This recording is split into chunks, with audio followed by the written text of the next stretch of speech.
Ya, selamat pagi kawan murid semuanya. Pagi, Pak. Apa kabar kalian semua? Baik. Luar biasa. Iya, pemerintah memang sudah memberikan izin anak sekolah, ya, terutama anak SMA untuk menggunakan kontrasepsi. Tapi kalian jangan makan sembarangan ya. Terutama yang laki-laki ya, kalau pipis dibuka. Nanti gede dong, iya. Ya, hari ini kita akan belajar sastra ya. Yaitu Bapak akan mendongeng. Sudah lama sekali kita nggak mendengar dongeng ya. Bapak akan mendongeng sebuah cerita klasik yang awalnya berasal dari sebuah desa di negara Italia. Ya, betul. Ya, tapi ternyata sudah mulai merambah, mulai diadaptasi dan populer di tanah Jawa. Yaitu dongeng tentang sosok tokoh bernama Pinocchio. Atau lebih tepatnya dongeng tentang Pinocchio tapi dari Solo. Ya, kita mulai saja dongengnya ya. Tentu setelah yang satu ini.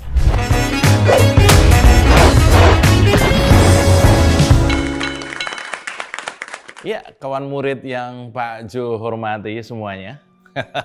Dongeng ini berawal dari sebuah desa di negeri Konoha. Ada seorang ibu bangsa yang menemukan sebuah boneka dari kayu. Ya, boneka itu kusam kumuh, penuh debu. Seolah lama tergeletak di pinggir kali Bengawan Solo. Ya, Bengawan Solo. Mulai nyerempet-nyerempet nih ya. Ya, seorang ibu yang sederhana dan bijak itu berdoa kepada Tuhan setelah menemukan boneka tadi ya, agar diberi keajaiban supaya boneka kayu itu ya hidup laksana manusia. Suatu hal yang mustahil. Ternyata Tuhan mengabulkan permohonan sang ibu.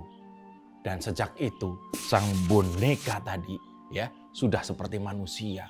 Ia bisa makan, bisa minum, bisa tidur, ya, bisa berkeluarga, bisa membuka usaha mebel. Bahkan bisa menjadi wali kota. Boneka hidup lalu bisa menjadi wali kota. Ya, boneka dari desa yang mendadak menjadi manusia itu bisa menjadi wali kota. Luar biasa ini ya. Kita tahu doa seorang ibu itu mustajab. Biasanya doa ibu selalu dikabulkan oleh Tuhan. Ya, doa ibu itu biasanya selalu dikabulkan oleh Tuhan. Lalu boneka kayu itu diberi nama Pinocchio. Ya, tetangga kanan kiri ikut gemes melihat Pinocchio yang sudah manusiawi itu tadi ya. Lalu mereka juga memberi nama ya. Pinocchio itu masyarakat di sekitarnya memberi nama panggilan yaitu Pinocchio yang sangat manusiawi atau disingkat Pinokiwi ya. Kira-kira itulah. Yaitu Pinocchio yang sudah manusiawi tadi ya. Aman kan ya? Deg-degan ini. Nah, telah menjadi manusia meski terbuat dari kayu, Pinocchio sangat disayang oleh ibunda tadi. Apapun permintaan Pinocchio selalu dipenuhi oleh ibunda. Mungkin ibunda merasa kasihan melihat keluguan, kepolosan dari sang Pinocchio tadi. Ya, ini dongeng loh ya. Jangan disangkut pautkan dengan yang lain. Nah, berbeda ketika masih berwujud kayu. Kini Pinocchio telah menjadi manusia. Sehingga sifat dasar manusianya pun meresap ke dalam bilah-bilah kayu di badannya. Pinocchio kembali meminta supaya tidak sekedar menjadi wali kota sekali. Ia ingin menjadi wali kota lagi, dan lagi. Enak banget jadi pejabat itu, ternyata demikian batin Pinocchio. Pinocchio lantas merajuk kepada ibundanya. Ia memelas seperti biasa. Ia berjanji akan memakmurkan rakyatnya. Lalu ibunda tak berdaya. Ia menatap dalam-dalam mata Pinocchio yang masih kecil itu sambil ia elus-elus rambutnya. Nak, untukmu ibu akan lakukan apapun. Asal kau selalu dekat dengan akar rumput. Demikian jawab ibunda. Pinocchio kecil menyeka air mata harunya. Ia mencium tangan ibunya berulang-ulang. Ia tidak menyangka semudah itu meluluhkan hati ibunya. Singkat cerita, kawan murid sekalian, kembali ibunda meminta doa kepada Yang Maha Kuasa, kepada Tuhan, supaya Pinocchio kesayangannya itu diberi apa saja maunya. Dan mendadak, boom! Saat itu juga sang Pinocchio menjelma menjadi raja sebuah ibu kota. Gagah dan tampak lebih manusia dari manusia. Pinocchio dicinta oleh seluruh rakyat karena kepolosannya dan keluguannya. Padahal kerjanya biasa saja. Ya, ibunda bangga bukan main. Apalagi setelah jadi raja di ibu kota, Pinocchio seolah tidak pernah lelah. Di kepalanya hanya ada kerja, kerja, dan kerja. Setiap ada gorong-gorong di tepi jalan, Pinocchio tidak bisa diam. Dia panggil wartawan, lalu dia mulai belusukan dan masuk di got-got yang telah dipersiapkan. Rakyat jatuh cinta melihat bagaimana lihainya Pinocchio masuk dari got yang satu ke got selanjutnya, berlari-lari kecil dari satu gorong-gorong ke gorong-gorong yang satunya, ke gorong-gorong berikutnya. Begitu saja selama puluhan bulan purnama. Sehingga akhirnya pinggang Pinocchio keseleo karena keseringan masuk gorong-gorong, padahal nggak ngapa-ngapain juga. Pinocchio kembali menemui ibunda. Ia mengeluh, bosan tiap hari masuk gorong-gorong melulu. Pinocchio mulai terlihat ambisi benaknya. Ia beranikan diri meminta kepada ibunda agar dibantu supaya bisa menjadi rajanya raja. Bukan sekadar ketumnya ketum. Pinocchio ingin menjadi top of the top, core of the core, best of the best. Ibunda kembali terperdaya dengan sinar mata penuh keluguan Pinocchio. Kembali ibunda berdoa kepada Yang Maha Kuasa agar putra angkatnya diberi jabatan yang tinggi setinggi-tingginya. Menjadi raja di raja. Menjadi rajanya raja. Dan apa yang terjadi kawan murid? Boom! Kembali terjadi keajaiban. Pinocchio kecil saat itu juga sudah berbaju raja segala raja. Raja bukan cuma di ibu kota. Pinocchio telah menjelma menjadi manusia penuh kuasa. Rakyat bergembira. Ibunda bahagia.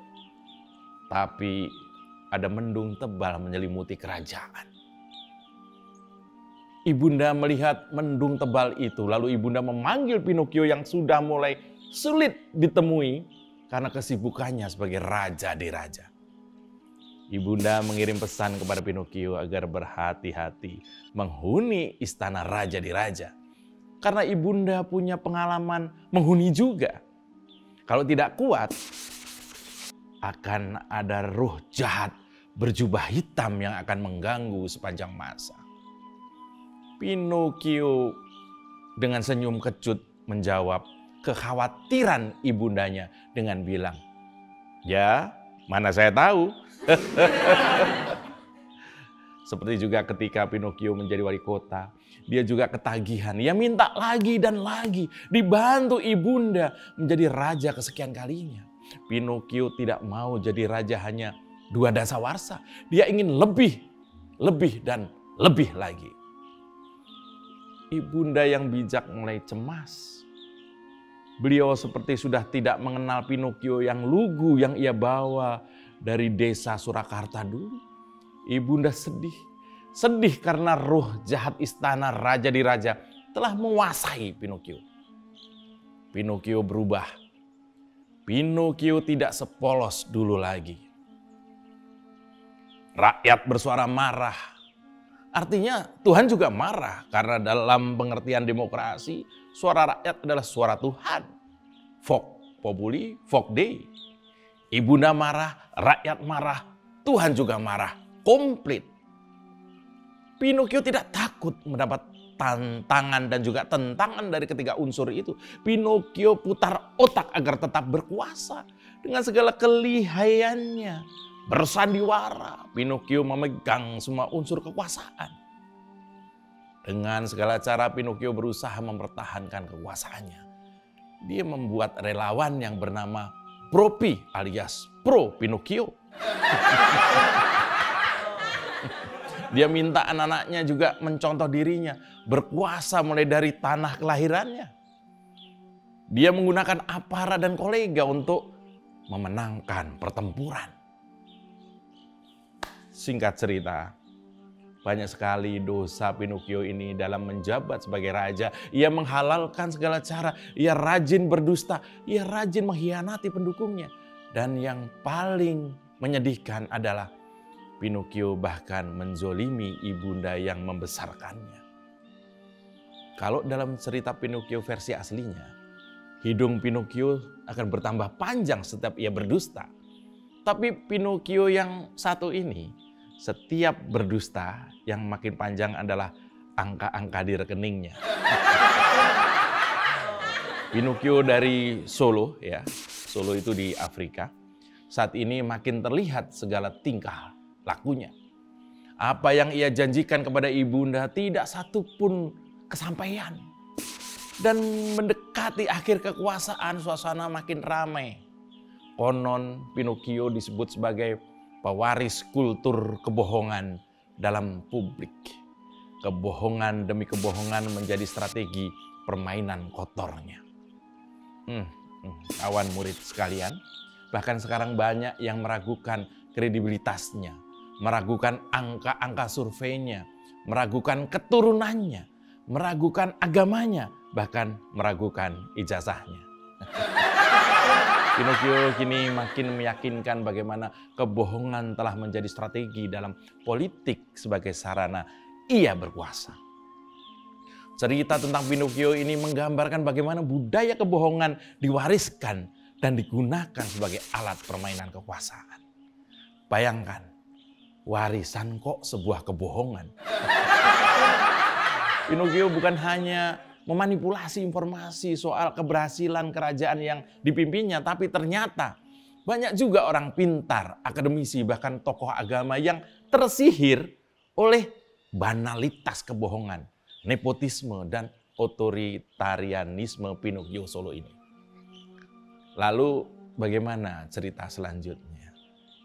Apakah kemarahan ibunda akan menyadarkan Pinocchio atau malah sebaliknya? Ia akan semakin brutal dalam menjahati orang-orang yang pernah bertaruh nyawa demi namanya. Di sisa waktu Pinocchio berkuasa yang tinggal hitungan hari, mendung tebal tidak juga pergi dari istana. Bahkan di istana barunya, mendung dan petir bergemuruh saling sapa, seolah mengingatkan manusia bahwa semua itu hanya sementara. Pinocchio Solo adalah Machiavellian yang merobohkan tatanan demokrasi, kebohongan yang dijadikan pondasi setiap strategi akan jadi warisan paling menjijikkan dalam sejarah kerajaan ini. Itu tadi sebuah dongeng dari Pak Jo ya. Jangan terlalu serius ya. Kalau ada kesamaan nama dan peristiwa, percayalah itu hanya kebetulan belaka. Baik, saya Pak Jo. Demikian kelas politik hari ini. Aman kan?